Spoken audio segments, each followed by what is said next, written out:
எண்ணம் போல் வண்ணங்களுடன் கொண்டாட The Chennai Silks ஆடைகளுடன். சன்லேண்ட்ல சமைச்சா சக்தி தானா வரும். Charanam Homes 1 BHK villa at just 19 lakhs in Coimbatore. அதில் பால் டப்பான்னு ஒரு பையன் அந்த பாட்டு எழுதியிருக்கான். அவன் பேர் அனீஷ். ஆனால் அனீஷ்னு கூப்பிட்டா டென்ஷன் ஆகிடுவான். ஆடியோ ரிலீஸ் ஃபங்க்ஷனுக்கு வரமாட்டான். அதுக்கும் நான் இப்போ வாய்ஸ் அவுட் பண்ணுறேன் ஆக்சுவலாக. இல்லை ப்ரோ, அந்த பாட்டு ரிலீஸ் ஆயிடுச்சு ப்ரோ, ஆல்ரெடி அது ரிலீஸ் ஆகி ஹிட் ஆயிடுச்சு ப்ரோ அப்படின்னா. அதான் ரிலீஸ் ஆயிடுச்சு ப்ரோ, அப்புறம் என்ன அப்படின்னா, இல்லை ப்ரோ மற்ற பாட்டுலாம் அப்போ மற்ற லிரிக்ஸ் ரைட்டர்லாம் கூப்பிடுங்க, என்னையே கூப்பிடுறீங்க அப்படின்னா. எதுக்கு வரணும் ப்ரோ? இல்லை சும்மா எல்லோரும் விஷ் பண்ண எல்லாம் நம்பர் அனுப்பிச்சி விடுங்க ப்ரோ, நான் மெசேஜ் பண்ணுறேன் ப்ரோ அப்புறமா ஃப்ரீயாக இருக்கும்போது அப்படின்னு. என் படத்தில் பிரதரில் இந்த மாதிரி மக்கா மிஷின் ஒரு பாட்டு, அதில் பால் டப்பான்னு ஒரு பையன் அந்த பாட்டு எழுதியிருக்கான். அவன் பேர் அனீஷ். ஆனால் அனீஷ்னு கூப்பிட்டா டென்ஷன் ஆகிடுவான். என்னை வந்து பால் டப்பா தான் சொல்லணும் அப்படின்னு சொல்லுவான். ஸோ அவன் வந்து அந்த பாட்டு எழுதியிருக்கான். அவன் ஆடியோ ரிலீஸ் ஃபங்க்ஷனுக்கு வரமாட்டான். அதுக்கும் நான் இப்போ வாய்ஸ் அவுட் பண்ணுறேன் ஆக்சுவலாக. நான் கூப்பிட்டேன் அவனை ஃபங்க்ஷனுக்கு, இந்த மாதிரி வாடா அப்படின்ட்டு. அவன் சொல்கிறான், இல்லை ப்ரோ அந்த பாட்டு ரிலீஸ் ஆயிடுச்சு ப்ரோ, ஆல்ரெடி அது ரிலீஸ் ஆகி ஹிட் ஆயிடுச்சு ப்ரோ அப்படின்னா. அது ஓகேடா, ஆடியோ லான்ச் ஃபங்க்ஷன் வச்சுருக்கேன், நீ வாடா. அதான் ரிலீஸ் ஆகிடுச்சு ப்ரோ, அப்புறம் என்ன அப்படின்னா. இல்லை ப்ரோ மற்ற பாட்டுலாம் அப்போ மற்ற லிரிக்ஸ் ரைட்டர்லாம் கூப்பிடுங்க, என்னையே கூப்பிடுறீங்க அப்படின்னா. இல்லைடா வாடா, ஃபங்க்ஷனுக்கு வாடா, எல்லோரும் வராங்கடா. எதுக்கு வரணும் ப்ரோ? இல்லை சும்மா எல்லோரும் விஷ் பண்ண எல்லாம் நம்பர் அனுப்பிச்சி விடுங்க ப்ரோ, நான் மெசேஜ் பண்ணுறேன் ப்ரோ அப்புறமா ஃப்ரீயாக இருக்கும்போது அப்படின்னு. இல்லைடா ஆடியோ லான்ச் ஃபங்க்ஷன்டா. ஓகே ப்ரோ, அதான் ஹாரி சார் தானே மியூசிக் பண்ணியிருக்காரு, அவர் வராருல்ல அப்படின்னா. இல்லைடா எனக்கு என்ன சொல்லன்னு தெரில. சரி வாடா அப்படின்னா வந்துட்டான். வந்துட்டு எல்லோரும் விஷ் பண்ணிட்டு கிளம்பிட்டான். ஸ்டேஜில் நான் எதுக்கு ப்ரோ ஏறணும், எனக்கு வேறு வேலை இருக்குது ப்ரோ எனக்கு அப்படின்னு போயிட்டான். ஸோ அதையும் நான் இங்கே பதிவு பண்ணுறேன். லிரிக்ஸ் ரைட்டர் எல்லோரும் வரணும் ஃபங்க்ஷனுக்கு. ஸோ அதுக்கும் வந்து நான் வாய்ஸ் அவுட் பண்ணுறேன் இந்த இடத்துல. இந்த படத்தோட டைரக்டர் துரைன்னு தான் எனக்கு தெரியும். துரை முருகன் எனக்கு இப்போ தான் தெரியும். ஸோ அவர் வந்து என்னோட டீம், என்னோட அசிஸ்டண்ட்டு, என் கூட ஒர்க் பண்ணார், எங்களோட டிஸ்கஷன்லாம் இருந்திருக்காரு. ஸோ அவருக்கு வந்து இந்த படம் வந்து நான் பண்ணுறேன் சார், நான் பண்ணியிருக்கேன், நீங்கள் வரணும் சார் சொல்லி கூப்பிட்டாரு. ரொம்ப சந்தோஷமாக இருந்துச்சு எனக்கு முன்னாடி தெரியும் இந்த படம் அவர் பண்ணிகிட்டு இருக்காருன்னு. ஸோ இந்த வாய்ப்பு கொடுத்த ஜேம்ஸ் கார்த்திக் சார் அவருக்கு ஒரு மிகப்பெரிய நன்றி. ஏன்னா என் சார்பாக அது ஒரு ஸ்பெஷல் ஃபீலிங் ஆக்சுவலாக. என்னென்னா நம்ம டீமில் இருந்து நம்ம கூட ஒர்க் பண்ணவங்க யாராவது வந்து ஒரு படம் பண்ணுறாங்க, சக்ஸஸ் பண்ணுறாங்கன்னா அது எப்படி சொல்கிறது, அதுக்கு வார்த்தையே கிடையாது. ஒரு பெரிய ஸ்பெஷல் ஃபீலிங். ஸோ ரொம்ப ரொம்ப சந்தோஷமாக இருக்குது இந்த ஃபங்க்ஷன் வந்ததுக்கு. அப்புறம் துரை வந்து இவர் சென்றாயன் சொன்ன மாதிரி ஒரே பரபரப்பாக தான் இருப்பார். இந்த படத்தில் எப்படி எல்லாம் நடிக்கிறதுக்கெலாம் டைம் கொடுத்தாரா, எல்லா ஆர்டிஸ்ட்டுக்கு டெக்னீஷியன்ஸுக்கெலாம் வேலை செய்கிறதுக்கு டைம் கொடுத்தாரா? அதான் ஃபுல்லாக ஒரே பரபரப்பாகவே இருப்பார். எப்படி சார் ஜேம்ஸ் சார், என்ன சார் ஓகே தானே சார் எல்லாம்? ஓகே. ஸோ ரொம்ப சந்தோஷம். அப்புறம் வந்து மெயினாக என்ன சொல்லணும்னு தோணுச்சுன்னா, நல்லா இருந்துச்சு இந்த சாங், ரொம்ப பிடிச்சிருந்தது எனக்கு.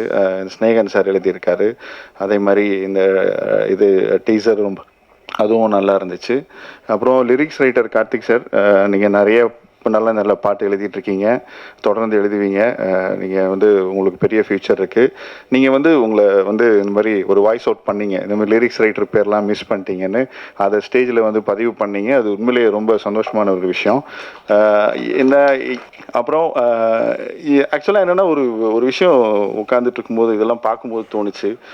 இப்போ நம்ம பிகினிங்லேருந்து பார்த்தோன்னா, இப்போ சேது படமாகட்டும், அப்புறம் வந்து அதுக்கப்புறம் வந்து நிறைய படங்கள், பரியேறும் பெருமாள் ஆகட்டும், அட்டகத்தி படமாகட்டும், அப்புறம் சதுரங்க வேட்டை படமாகட்டும், அப்புறம் சித்திரம் பேசுதடி, இந்த மாதிரி படங்கள் எல்லாமே ரிலீஸ் ஆகும்போது ரொம்ப சின்ன படங்களாக, சின்ன பட்ஜெட்டில் எடுத்த அழகான படங்களாக தான் ரிலீஸ் ஆச்சு.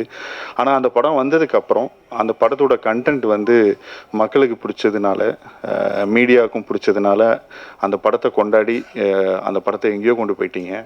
ஸோ அது மாதிரி ஒரு படமாக இந்த படம் அமையணும் அப்படின்னு நான் வேண்டிக்கிறேன். ஏன்னா வந்து அந்த படம் பண்ண டேரக்டர்ஸ் எல்லாருமே இன்றைக்கி மிகப்பெரிய டேரக்டர்ஸாக இருந்திருக்காங்க. ஸோ ஆனால் அந்த படம் ரிலீஸ் ஆகும்போது ரொம்ப சாதாரணமாக ஒரு சின்ன பட்ஜெட் படமாக தான் வந்துச்சு. ஸோ அதுக்கு மீடியா கொடுத்த சப்போர்ட் தான் வந்து இன்றைக்கி அந்த படம் மிகப்பெரிய லெவலில் இருக்குது. அந்த டேரக்டர்ஸும் இருக்காங்க. ஸோ அந்த மாதிரி இந்த படம் உங்களுக்கு பிடிச்சதுன்னா இந்த படத்துக்கு நீங்கள் மிகப்பெரிய லெவலில் சப்போர்ட் கொடுத்து இந்த இயக்குனரையும் இந்த தயாரிப்பாளரையும் இந்த படத்தையும் நீங்கள் மிகப்பெரிய லெவலுக்கு கொண்டு போகணும் அப்படின்னு நான் வந்து உங்களை ரொம்ப வேண்டி கேட்டுக்கிறேன்.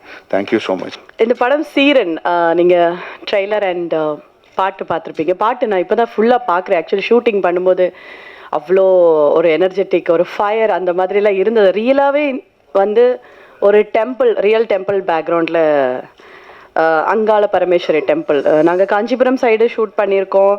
அண்ட் நிறைய லொக்கேஷன்ஸ், செய்யாறு, ஆரணி, அந்த மாதிரி நிறைய ட்ரெடிஷ்னல் லொக்கேஷன்ஸில் தான் லைவ் ஷூட் பண்ணியிருக்கோம். அண்ட் அது போக செட்டு போட்டிருக்கேன். இந்த பாட்டில் நீங்கள் பார்த்தீங்கன்னா தெரியும், நிறைய கருப்புசாமி பற்றி உள்ள சாங் தான். ஸோ செட்டு போட்டிருக்கேன்.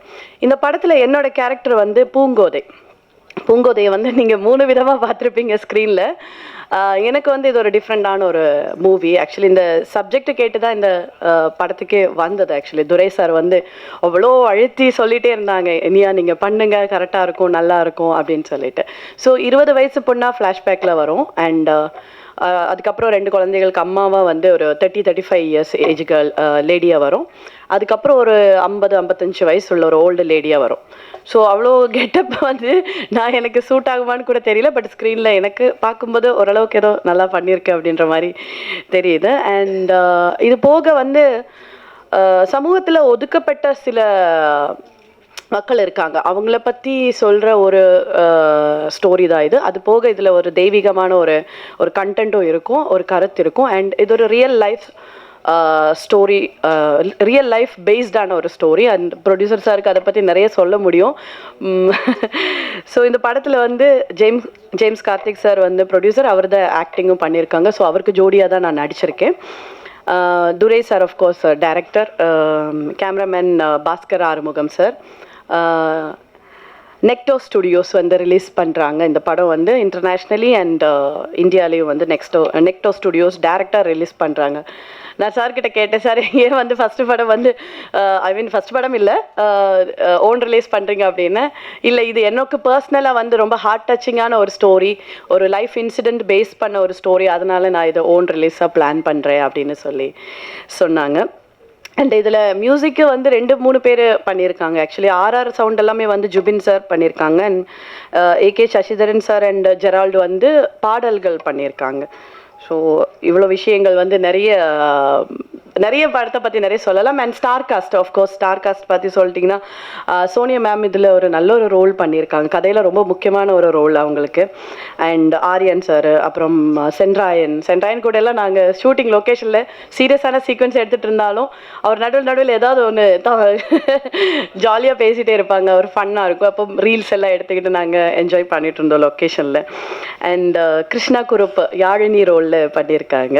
Krisha Kurup Yazhini, she is a dancer also. Actually she is a trained Bharatanatyam dancer. And என்னோட சன்னோட ஜோடியாக வந்து அவங்க தான் நடிச்சிருக்காங்க இந்த படத்தில். And Aajith hero and mini hero, junior hero Aajith. And என்னோட டாட்டர் நடித்த கேர்ள் வந்து ஐஸ்வர்யா. ஸோ இவ்வளோ ஸ்டார் காஸ்ட். அண்ட் ஆல்சோ உங்களுக்கு பிடிச்ச பெரிய ஸ்டார்ஸ் எல்லாருமே இங்கே இருக்காங்க. ஸோ இந்த படம் வந்து நீங்கள் எல்லோரும் பாருங்கள், ஒரு டிஃப்ரெண்ட்டான ஒரு ஸ்டோரியாக இருக்கும். நல்ல சப்ஜெக்டு, நான் சொன்ன மாதிரி ஒரு நல்ல கருத்து, நல்ல ஒரு என்டர்டெய்னிங்கான ஒரு மூவி, ஒரு ஃபேமிலி ட்ராமா தான். நானும் கொஞ்சம் வேரியேஷன்ஸ் எல்லாம் கொடுத்துருக்கேன். ஸோ இந்த படம் வெற்றி அடைகிறதுக்கு எல்லாரோட சப்போர்ட்டும் தேவை. 4ஆம் தேதி ரிலீஸ் ஆகுது. ஸோ ப்ரேயர்ஸ் அண்ட் சப்போர்ட் தேவை. Thank you. Siren, it's a true life story and with a strong message. That was the core that made me say yes for the film, even though it's a guest appearance for like a small role, but the base of the film was very strong and very motivating script written by James Karthik, and I think he has done brilliant as a co-star and as a producer. Thank you for having me. It was wonderful working with everyone. Thanks to the director, the cameraman, all the respected artists here, and it was wonderful working with Enya, Krisha, though we didn't have anything like a major space to share on the screen, but it was wonderful knowing everyone over here. Thank you so much. தித்திக்கும் தீபாவளி எண்ணம் போல் வண்ணங்களுடன் கொண்டாட The Chennai Silks ஆடைகளுடன்